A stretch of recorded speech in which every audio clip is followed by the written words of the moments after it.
whatever is there in the real world, can we call it as an object? It may be a chair, it may be a human, it may be a baby, it may be a AC, or it may be a camera, it may be a projector, or you. We all can be called as an object. Is there anything in the real world which we cannot call it as an object? Anything? What about air? You might think that air is not an object, but air is also an object. You can identify. There are things which are there in the real world which we cannot call it as an object.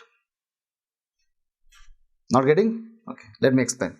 What about human emotions or speed? Are they objects? Can we call them as objects?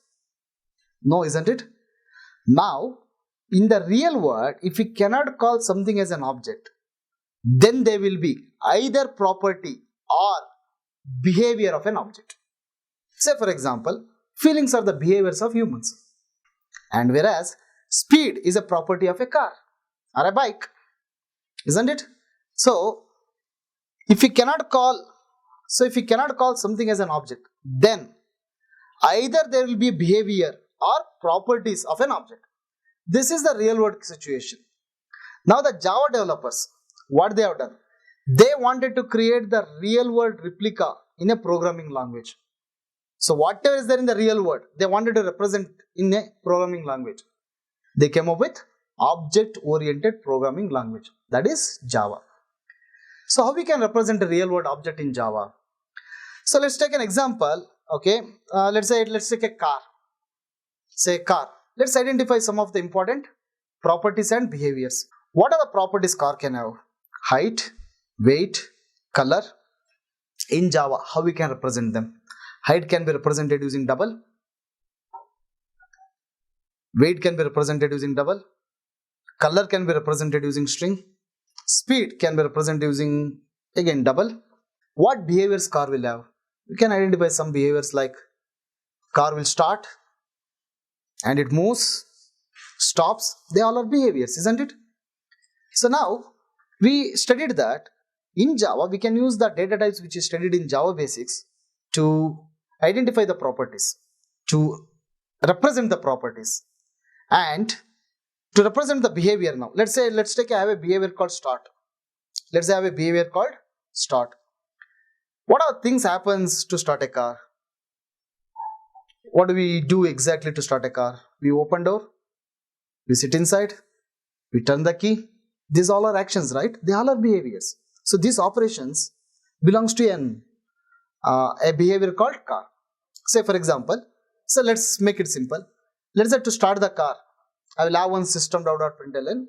There's a spark plug ignites. Then another SOP statement, engine started. Then another SOP statement, you can say car started. Assume like that. These operations belongs to a behavior called start. Yes or no? These operations belongs to a behavior called start. Now I want to group them together. So what I'll do, I'll add one floor brace around that. 1 year and 1 year. Now these operations belongs to start, but whenever I want to start a car, I want to call it. When it comes to calling, we know that one, we use methods to call. We separate some piece of operations to another method and we are able to call whenever we want it. So we'll convert this start to method. So methods are used for representing behaviors in Java. Same way for move and stop, we can just add one SOP statement and convert them to behavior. But now the important question here is, I have these 4 properties and I have these 3 behavior. They belongs to whom? They belongs to car, right? Yes or no? So what I'll do, I'll group them inside a floor brace and I'll put the name as car. So now I have what do I have here? Do I have a car? Do I have a car? Suppose if your answer is yes, tell me, what is the height of the car? What is the color of the car? If car exists, then we should be knowing height and color, isn't it? We actually don't have car. Then what do we have here then? Actually don't have car. Then what do we have here then? What we have here is description of the car. In other words, we can say we have description of an object. Description of an object. So, what is the description? We can also call it as we have a blueprint of a car. Yes or no? Or we can call it template of a car or a prototype of a car. So, can I call blueprint of car, then open floor brace and like this? Can I say blueprint of car? Yes, it is possible. No objections about it. But Java developers, what they done? They decided, instead of calling it as blueprint, they use the term called class. What Java developers has done, instead of calling it as blueprint of or template of or prototype of or description of, they used a particular keyword that is called as class. So we can write it as class car. So what is a class then? A class is a blueprint of an object. A class is an blueprint of an object. Is it clear?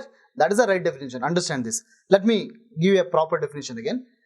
If in the interview, if they ask you, what is a class? Then what should be your answer?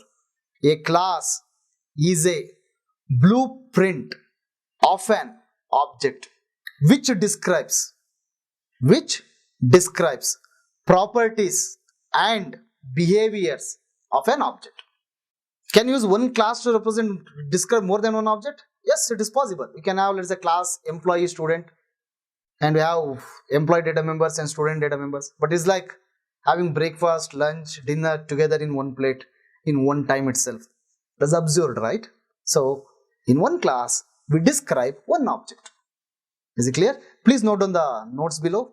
And again, I will resume this after writing down the notes below. Then go to the next video.